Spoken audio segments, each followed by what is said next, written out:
Britons are dropping £550 million on the streets a year. Not in charities to the homeless, but in litter.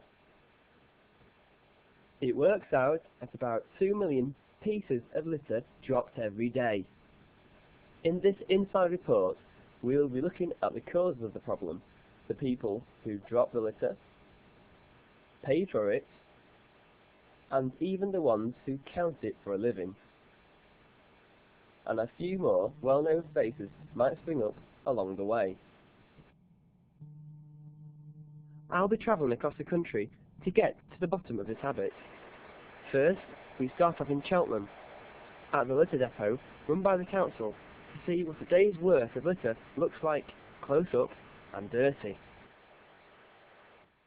The last lorry of the day leaves this time, but look what it dropped off earlier. This is what a single day of litter looks like in autumn. Underneath this leafy canopy lies a jungle of waste taken off the streets of Cheltenham. None of it can be recycled. And this is the problem. Litter which didn't even make it to the bin, which is costing you £14 per household. The process never sleeps. John Mercer, the man in charge of this never-ending clean-up operation, tells us of its scale. It's about 10 tonnes a day. Obviously varies. Behind you at the moment you can see a lot of leaves. This time of year we get a lot more in that sense. But generally about 10 tonnes a day of litter, and that includes fly tipping. If the job stops, it would pile up even higher. Cost is a main issue, although John says finding to combat the problem has its flaws. Picking up litter, we spend about £750,000 each year picking up the litter around the streets of Cheltenham. We would welcome more fining going on. The difficulty is catching people. If you go into Cheltenham Town Centre on a Saturday, the footfall is so high, it's very difficult to actually spot people dropping litter. But we do fine people on a regular basis with the £80 on the spot fine, which if they pay it immediately it drops to £50. Saturday morning and Sunday morning after the nighttime economy, which is usually quite a lot of students who go out, crash the town, drop a lot of litter. Nightclubs don't seem to take responsibility for how they advertise. We spoke to one promoter and it doesn't even bother him. It's also important to flyer. You don't know what's going to happen to your flyers. They might end up on the floor, but it gets the message out there. It's no wonder students have a bad name when it comes to dropping litter at night. The litter dropped here tonight will end up at the council depot shown earlier, and all that will end up adding to the cost. However, it might be a little bit unfair to point the finger at students, as we'll find out later. Keep Britain Tidy are launching a new campaign in London after recent findings into litter. According to them, fast food outlets just aren't doing enough to tidy up. Philip Barton, the charity's boss, says it's also on the increase. Fast food litter is the fastest growing form of litter. The greatest type of litter on our streets is smoking related litter, particularly since the ban, but fast food litter comes after that, and it makes up approaching 30%. McDonald's were the greatest offenders, followed by unmarked wrapping from chip shops and from kebab shops and the like, and then Greggs. And those three were by some way the worst offenders. After that, a range of other retailers, including KFC and Subway and some of the coffee shops.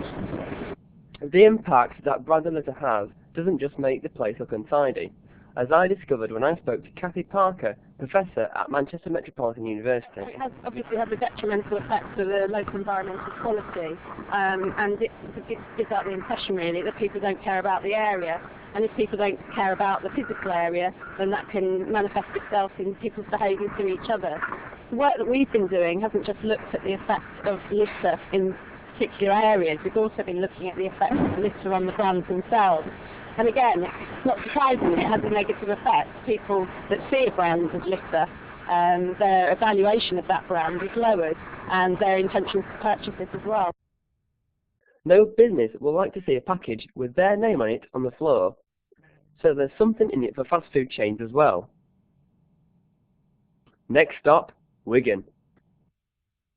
Home of the famous Wigan Pier, but more importantly for us, home of NCAMS, or its more popular name, Keep Britain Tidy.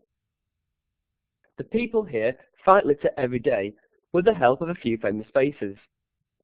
No one could be more proud of what the charity does than Dickie Felton. For a charity that started up more than half a century ago, campaigns are nothing new. We were formed in 1954 by the Women's Institute. They were concerned at the time about the amount of litter in Britain at that time. A lady called Elizabeth Brunner set up Keep Britain Tidy. So our history is firmly with the Women's Institute. That's where we kind of started off. So we spent the best part of half a century trying to tackle litter. It might come as no surprise that it was women who started tidying up after everybody else. But in a modern world of today brings modern mess. Well, we still believe there's a lot of work to be done on litter. I mean, we have 2 million bits of litter dropped every single day.